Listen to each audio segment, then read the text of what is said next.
He was told to bail out, but he tightened his grip. His plane was dying, and so was he. Yet somehow, this crazy pilot flew it all the way home.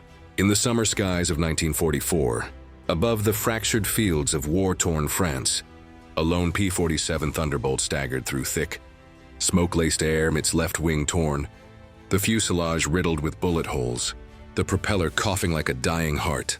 Inside that cockpit sat Captain Joe McGraw, his hands shaking, his face smeared with oil and sweat, his eyes fixed on the horizon with a blend of agony, defiance, and sheer willpower.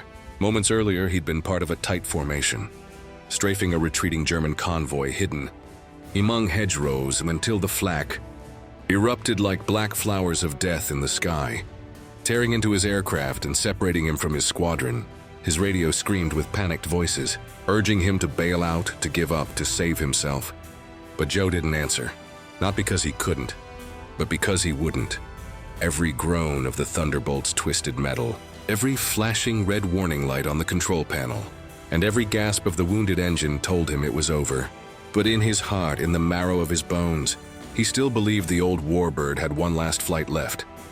He thought of Kansas, of dusty back roads and wide skies, of his mother waiting by the porch with folded arms, of the neighbor girl he'd promised to marry if he made it home.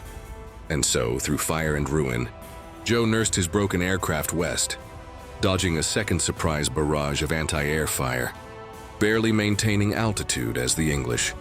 Channels shimmered like a ghost in the distance. With the gauges dead and the fuel almost gone, he made for the coast with nothing but instinct and fury. At RAF Manston, the tower spotted the inbound wreck, one landing gear gone, smoke pouring from the cowling, control surfaces flapping like torn feathers in the wind. As emergency crews scrambled and shouted, Joe brought the P-47 in hard and crooked, belly sliding across the tarmac in a hail of sparks and screeching metal.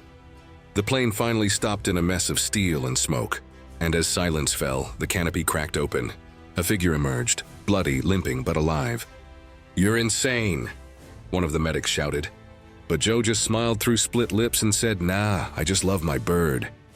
In time, Captain McGraw became a flight instructor, teaching young recruits not just to fly, but to fight not just with skill but with heart. The shattered control stick of that P-47 remained in his home, until the day he died, a relic of a moment when a man and a machine refused to surrender.